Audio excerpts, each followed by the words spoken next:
Mr. Speaker, sir, the latest ILO monitor on COVID-19 in the world of work released at the end of June this year noted massive global labor market disruptions affecting all categories of workers, where certain groups have been particularly affected a lot more than others. Around 93% of the world's employees or workers continue to reside in countries that have workplace closure measures still in force. Indeed, also within that context, Mr. Speaker, sir, there are certain economies that are suffering a lot more than some of the others, depending on the makeup of their GDP. Mr. Speaker, sir, this obviously is the case in Fiji too, given the closure of international borders to our major tourist source markets with the free flow of movement. Many of the employees, particularly those in the tourism and related sectors, including in the airline industry, tour operators, restaurants, cafes, indeed the garment industry, have been particularly affected. But there are others that have also been affected, including those in the informal sector. Government, through the COVID-19 response budget and the 2020-2021 budget, have placed strong emphasis on supporting workers affected by the pandemic. The COVID-19 response budget, government allocated close to $30 million for various unemployment assistance programs. In the 2020-2021 budget, a total of $100 million has been allocated for unemployment, of which $5 million is for upskilling and retraining of affected workers who want to find employment in new areas or become self-employed. To complement this, Mr. Speaker, sir, we also introduced the concessional funding support for micro, small and medium enterprises. $30 million was set aside for this purpose in the last budget, and we have again provided $30 million in the 2020-21 budget. We currently have about 8,000 to 9,000 applications that are being processed, and we hope to have those applications, at least 4,000, processed by the end of this week. We will see a total injection of approximately $60 million over a period of time to these micro, small and medium enterprises. Predominantly, the applications are from the micro enterprise sector, which means a lot of people who were self-employed will be able to reignite their businesses. A lot of people who have become unemployed want to get into businesses. And of course, small and medium enterprises have asked for cash flow concessional funding, which means they'll continue to run their business and be able to continue to employ people. Mr. Speaker, sir, since April this year, government, in partnership with FNPF, has been providing unemployment benefits to affected Fijians. Under this agreement, government continues to provide top-ups to those eligible members who have expended their eligibilities in their general account. Close to 113,000 members have been assisted so far, with a total of withdrawal of $93.9 million. And government will continue to assess the needs of affected workers and assist them so they are able to put food on the table for their families and indeed meet their day-to-day expenses.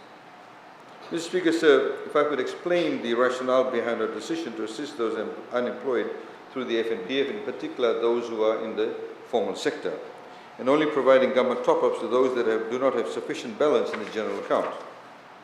Mr. Speaker, sir, of course, government revenues have been drastically affected due to COVID-19. It is also extremely uncertain how long this crisis will last, and thus unemployment support would have to be provided for a much longer period. If, for example, we continue in this manner for the next 18 months or 1 year, we'll need to continue to provide unemployment benefits.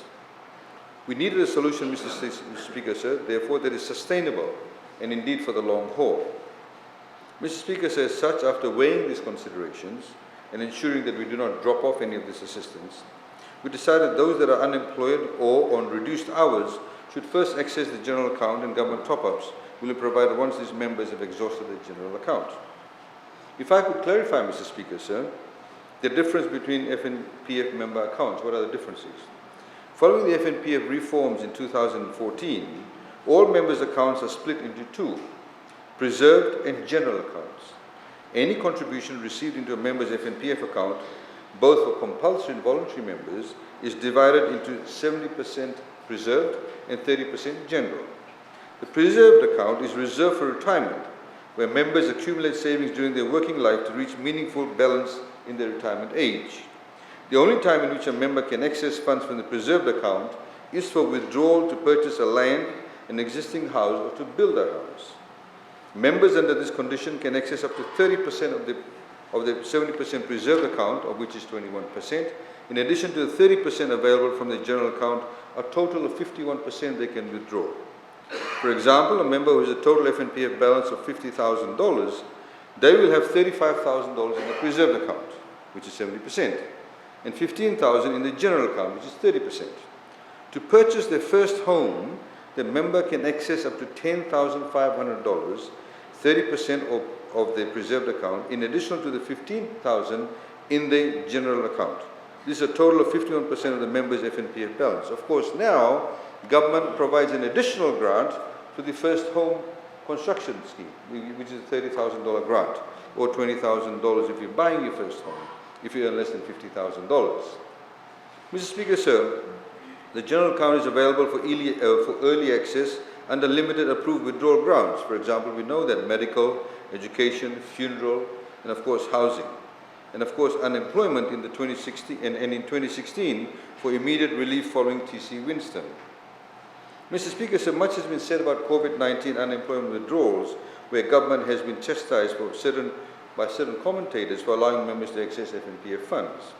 In 2016, Mr. Speaker, sir, a 1,000 withdrawal post-TC Winston assistance was introduced, where the FNPF paid out $276 million to 180,000 members. Tropical cyclones, depending on intensity, are assessed at once in a 50-year event. Mr. Speaker, sir, of course, we know apart from those withdrawals, government had the Help for Homes program, where we dispersed over $120 million in addition to the withdrawals made by the FNPF members. The severity of COVID-19 has been compared to the 1919 flu pandemic 100 years ago. TC Winston, devastating as it was, followed a particular path and lasted 48 hours, after which government and the nation set out to rebuild and restore all that was damaged. Air travel was not affected.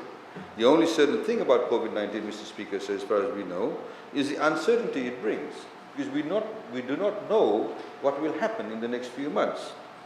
For example, unless and until a vaccine is developed, tested, and becomes a global public good, accessible and indeed affordable, we will need to contend and come up with new solutions within the current framework that we do have, and indeed the impact on the economy and the livelihoods of all Fijians. Mr. Speaker, so around $93.9 million has been paid out to 113,000 Fijians. Of this, 2/3, or $68.1 million, has been sourced from members' general account balances, and a third, or $25.8 million, provided by the government in the form of top-ups. But as this critical support continues, as more time goes by, more members will become dependent on the top-ups from government, and we will see a much larger share of the payments funded by government. We acknowledge that some FNPF members have low balances, even prior to COVID-19, and they have been provided the top-ups right from the beginning. Low member balances due to several factors, including historically low income levels, earlier withdrawals for housing, education, and medical grounds, or join the formal sector at a late age, or employers have not deducted FNPF for their employees. One of the positive things out of all of this has been now being able to track how many employers actually have not been paying the FNPF for their employees. Mr. Speaker, sir, it is also important to note that prior to the FNPF reforms, there used to be about over 20 grounds for withdrawal from FNPF. The reforms have ensured that the FNPF is in a solid financial position. It is now to support members in their retirement and also in their most actual time of need.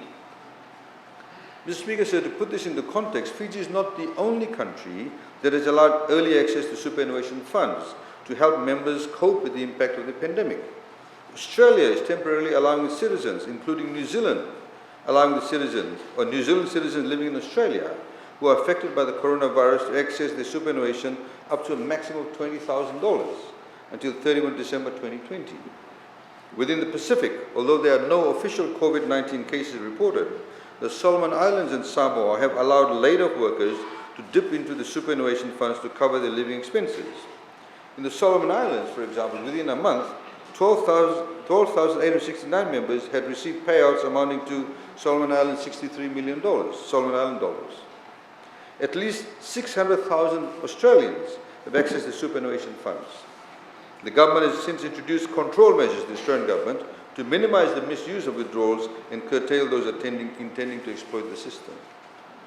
Mr. Speaker, so if I could now elaborate on the various phases of assistance provided through FNPF. the rationale for the phases, and the number of members that have been assisted under each phase. Extensive consultations, of course, were held with the FNPF board and management prior to the implementation of each phase. An MOU signed between the Ministry of Economy and FNPF guides the implementation of the program. Phase 1. Under Phase 1, a lump sum of $1,000 was paid to employees in the tourism sector who were affected through reduced working hours, leave without pay, or permanently laid off.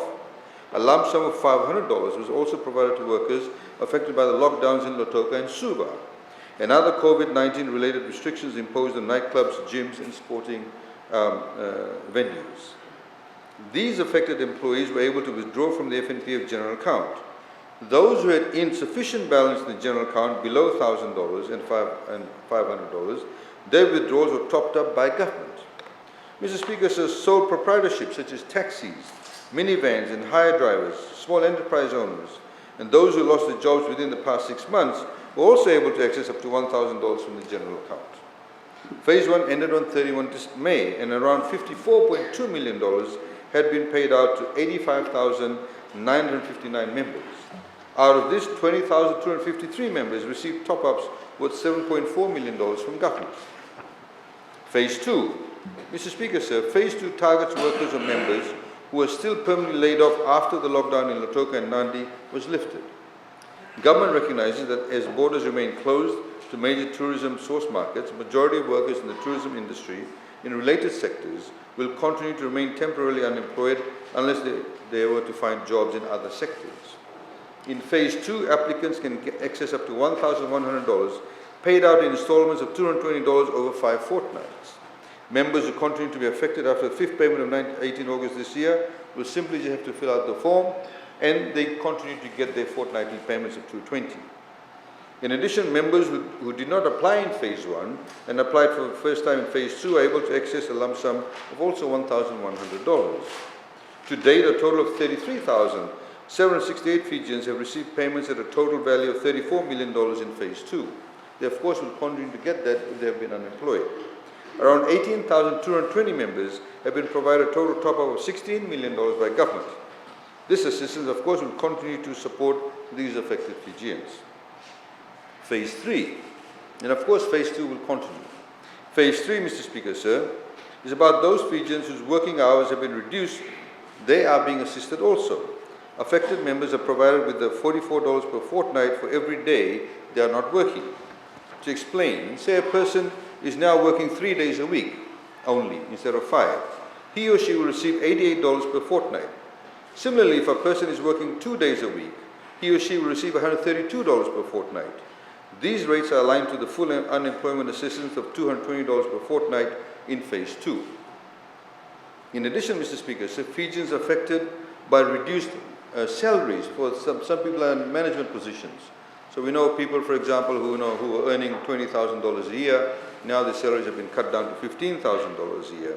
They can access lump sum of $550 from the general account if their pay has been reduced by less than 50%, or lump sum of $1,100 if the salary has been cut by more than 50%. To date, a total of $9.5 million has been provided to 17,602 Fijians in Phase 3. Out of these, 5,788 members were assisted by the government top-up with a total value of $2.5 million. Phase 3 commenced on 10th of August 2020 and will continue to support affected Fijians. Mr. Speaker, we also announced, after discussion with FNPF, a Phase 4. Now, this, Mr. Speaker, aren't about people who are affected by COVID-19, but they've actually been unemployed for over 2 years. In other words, prior to COVID-19, they were unemployed, 6 months prior to that. So, Mr. Speaker, under Phase 4, Fijians who have been unemployed from 1 October 2017 until 30 September 2018, or within 2 years, depending on the account balance, are eligible to withdraw a maximum of $1,100 from the general account. This category of members were previously not allowed to withdraw, but following representation to the FNPF board, Phase 4 will commence from today, which is 31st August 2020, and the payment will roll out from 1 September 2020.